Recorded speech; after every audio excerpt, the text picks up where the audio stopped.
नमस्कार। मैं हूं आपका दोस्त आलोक कुमार। अभिवादन स्वीकार कीजिए मेरा। वड़क्कम। तमिलनाडु की बात करते हैं। क्या बिहार के तर्ज पे ही तमिलनाडु में एनडीए अपने कील कांटे को इस ढंग से तैयार कर रही है कि बम्पर विक्ट्री का रास्ता तैयार हो जाए। अप्रैल में जो चुनाव परिणाम आएंगे, मार्च में चुनाव होंगे, तो एनडीए की सरकार वहां बनती नजर आए। बिहार से तमिलनाडु की तुलना क्यों कर रहा हूं मैं? 4000 किलोमीटर की दूरी है, लेकिन राजनीति बहुत कुछ एक ही अंदाज में है। यहां पर तमिलनाडु में महागठबंधन की सरकार है, डीएमके कांग्रेस सरकार है, और एनडीए की गोलबंदी हो रही एआईडीएमके के आसपास। जिस ढंग से बिहार में एनडीए की लीडिंग फोर्स के तौर पर जनता दल यू के सामने किया गया था, नीतीश कुमार को सामने किया गया था, भारतीय जनता पार्टी पीछे से थी, ठीक इसी तर्ज पे तमिलनाडु में भी हो रहा है। एआईडीएमके के चीफ हैं एडप्पी पलानीस्वामी। उनकी नहीं बन रही है एआईडीएमके के शीर्षस्थ नेताओं में जो मौजूद हैं ओ पनीरसेल्वम से, जो पूर्व मुख्यमंत्री भी रहे हैं तमिलनाडु के। अब भारतीय जनता पार्टी की पूरी कोशिश है कि पलानीस्वामी से कहा जा रहा है कि आप पनीरसेल्वम से अच्छा कीजिए, ठीक कीजिए, उसके रिश्ते को ठीक कीजिए, तभी एनडीए का सुगठन हो सकेगा, बेहतर तरीके से गठ के हम आगे बढ़ सकेंगे। जिस ढंग से बिहार में जो आपस में लड़ रहे थे विभिन्न छोटे छोटे दल, उनको भारतीय जनता पार्टी ने कायदे से ठीक किया था। जैसे 2020 में बिहार में चिराग पासवान और जेडीयू में बिल्कुल नहीं बनती थी। अब 2025 के जो चुनाव की बारी आई तो दोनों से कहा गया बिल्कुल एक प्लेन पे आइए, एक प्लेन पे आइए, कोई ऐसा बिखराव का संकेत नहीं जाए, वोटर के बीच में नहीं जाए, कार्यकर्ताओं के बीच में नहीं जाए, और ऐसा ही उन्होंने किया। ठीक इसी तर्ज पे तमिलनाडु में कहा जा रहा है पलानीस्वामी को ओ पनीरसेल्वम से सेट कीजिए। ओ पनीरसेल्वम को सेट करने के साथ साथ एएमएमएम के नेता हैं टीटीवी दिनाकरन साहब, जो पार्टी उन्होंने बनाई है, जो पहले एआईडीएमके के में होते थे, एआईडीएमके बहुत महत्वपूर्ण होते थे, शशिकला के पुत्र हैं, जो सहयोगी थी जय जयललिता की, मुख्यमंत्री जय जयललिता की, एआईडीएमके कर्णधार या सूत्रधार जो अब है नहीं दुनिया में, जय जयललिता की सखी थी वो अपने हिसाब से, और दत्तक पुत्र रहे थे काफी समय से दिनाकरन साहब जय ललिता जी के भी। तो अब उन्होंने एक पार्टी बना ली है एएमएमके, अम्मा मक्काल मुन्नेत्र कड़गम। उनसे भी कहा गया है पलानीस्वामी को आप ठीक कीजिए, तंदुरुस्त कीजिए, बिल्कुल साठ गांठ ठीक से रखिए, ताकि एनडीए सुगढ़ तरह से काम कर पाए। इसके लिए कहते हैं बुधवार को 7 जनवरी की बात है, सुबह सुबह मुलाकात होती है चेन्नई में पलानीस्वामी के साथ पीएमके के बड़े नेता हैं डॉक्टर अंबुमणि रामदास से। बुधवार यानी 7 जनवरी को सुबह सुबह चेन्नई में एआईडीएमके के दफ्तर में मुलाकात होती है डॉक्टर अंबुमणि रामदास से, जो पीएमके के नेता हैं।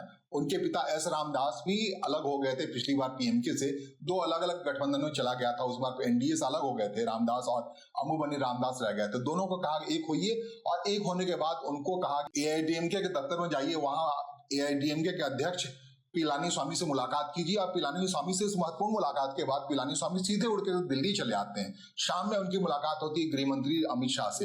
आप समझ सकते हैं कितना क्लोज निगरानी रखा हुआ इस गठबंधन को लेकर अपने हिसाब से अमित शाह किसी और पे विश्वास नहीं कर रहे हैं, 1-to-1 बात कर रहे हैं, 1-to-1 संवाद कर रहे हैं। जिस ढंग से बिहार में उन्होंने नीतीश कुमार को सामने रखा था, कोई कंफ्यूजन न रहे, वो चाहते हैं पलानीस्वामी सामने रहे, चेहरे के तौर पर रहे, भारतीय जनता पार्टी उसके पीछे रहे। अब पलानीस्वामी ये छोटे दल जो आपस में सिरफुटबल हो रहा है, जैसे सिरफुटबल का अंदाज जैसे हमने कहा कि ओ पनीरसेल्वम से ही उलड़ रहे हैं, इसके अलावा दीदी दिनाकरन से भी उलड़ रहे हैं, उसको सॉर्ट आउट कीजिए। इसके अलावा पीएमके को सॉर्ट आउट कीजिए। इस ढंग से ये 3 बड़े दलों को, 3 बड़े धड़ों को कह दीजिए आप मोटे तौर पर। जैसे ओ पनीरसेल्वम तो एआईडीएमके का ही धड़ा है, दिनाकरन साहब भी एआईडीएमके के नेता थे, अब उन्होंने अलग बात है अपनी अलग पार्टी बना ली। इसके अलावा पीएमके काफी लंबे समय से भारतीय जनता पार्टी एनडीए की सहयोगी रही है। कहते हैं एस रामदास अटल बिहारी वाजपेयी की सरकार में मंत्री हुआ करते थे, उसके बाद अंबुमणि रामदास डॉक्टर स्वास्थ्य मंत्री बने वाजपेयी सरकार में, लगातार उनका संबंध रहा है। बीच में छिटक करके महागठबंधन की ओर चले गए थे। इस बार कहा जा रहा है पलानीस्वामी को अपने हिसाब से एआईडीएम को तंदुरुस्त कीजिए, एनडीए का चेहरा बनिए, भारतीय जनता पार्टी आंख नाक कान मुंद करके आपके पीछे है।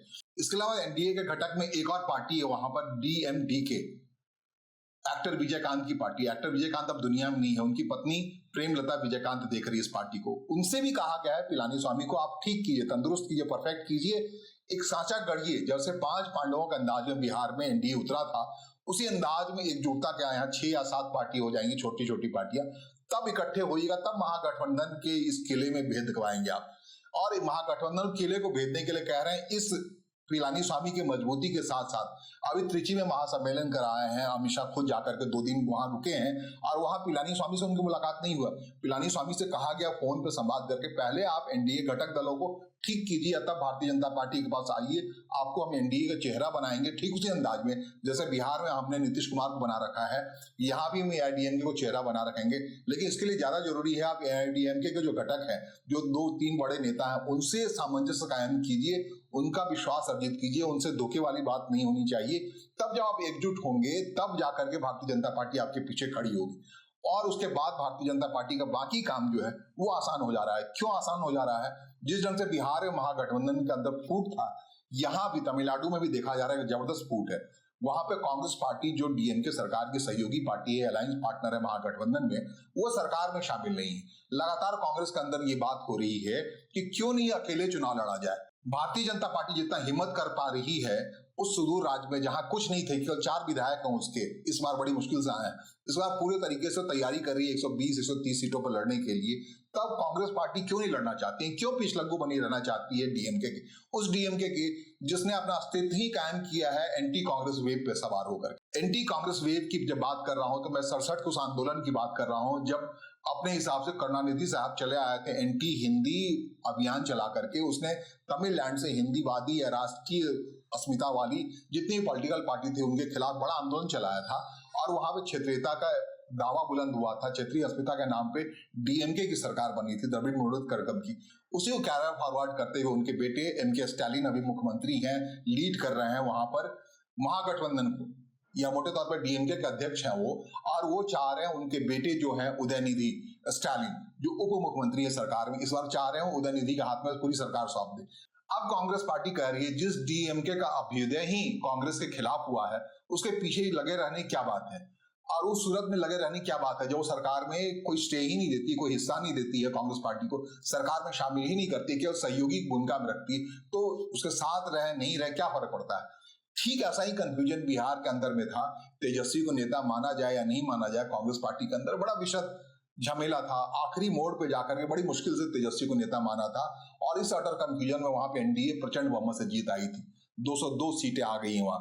और यहाँ पे तमिलनाडु में 234 की विधानसभा है, 234 सदस्यीय विधानसभा है। यहाँ पे 120 के आसपास भारतीय जनता पार्टी चाह रही है, माइक्रो लेवल उसने काम किया है, 120 सीटों पर भारतीय जनता पार्टी चाह रही है कि वो चुनाव लड़े।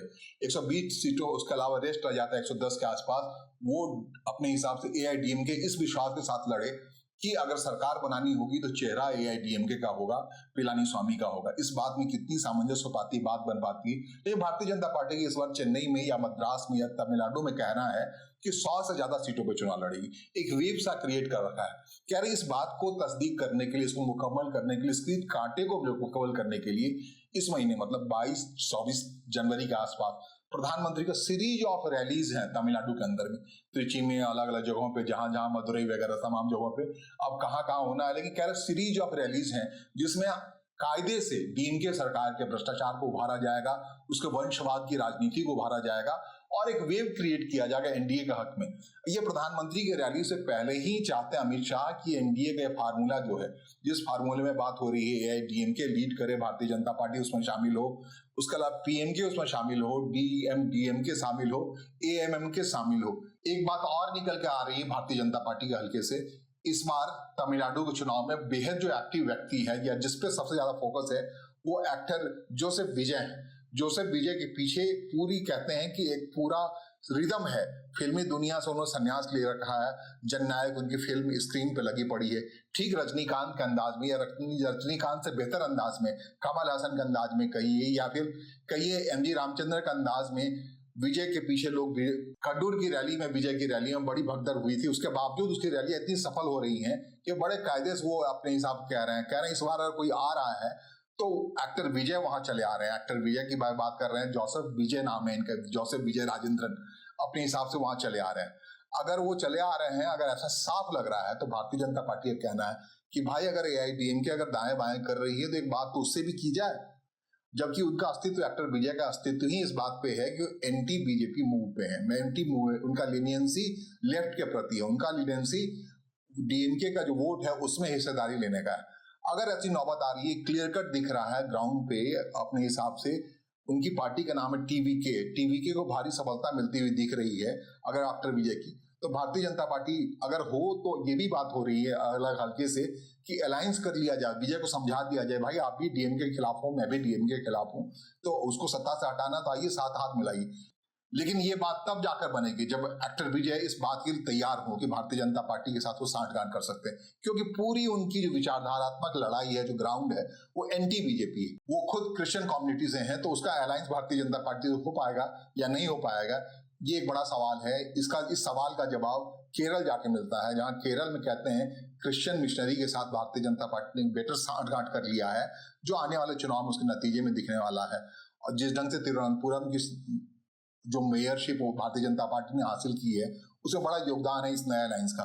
तो अगर केरल में ऐसा अलायंस हो जा रहा है तो फिर तमिलनाडु में क्यों नहीं होगा? इन तमाम फार्मूलाओं पर बड़े गंभीरता से काम हो रहा है और इस बार किसी भी सूरत में भारतीय जनता पार्टी चाह रही है बिहार फार्मूले, जो अभी तुरंत का आजमाया हुआ फार्मूला है, नवंबर प्रचंड जीत मिली है, तो उसी जीत को रेप्लिका के तौर पर ये 234 सदस्यीय तमिलनाडु की विधानसभा में क्यों नहीं आजमाया जा सकता है? तमिलनाडु में इसे आजमाने की जरूरत भारतीय जनता पार्टी इसलिए बहुत शिद्दत से है कि यहाँ पर लोकसभा की 39 सीटें, 39 सीटों में कोई भी सीट नहीं आता है भारतीय जनता पार्टी के हिस्से में।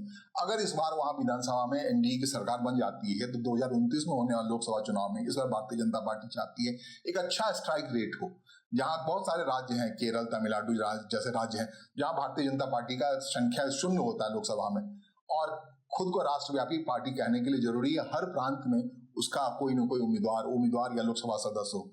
और इस पूरे आर्किटेक्ट में एक बहुत महत्ता से सीपी राधाकृष्णन साहब हैं, जो राज्यसभा के उपाध्यक्ष बनाए गए उपसभापति हैं, जो तमिलनाडु से आते हैं, उनको भी बड़े शिद्दत से इस पूरे मंत्रणा में, गहन मंत्रणा में शामिल रखा गया है।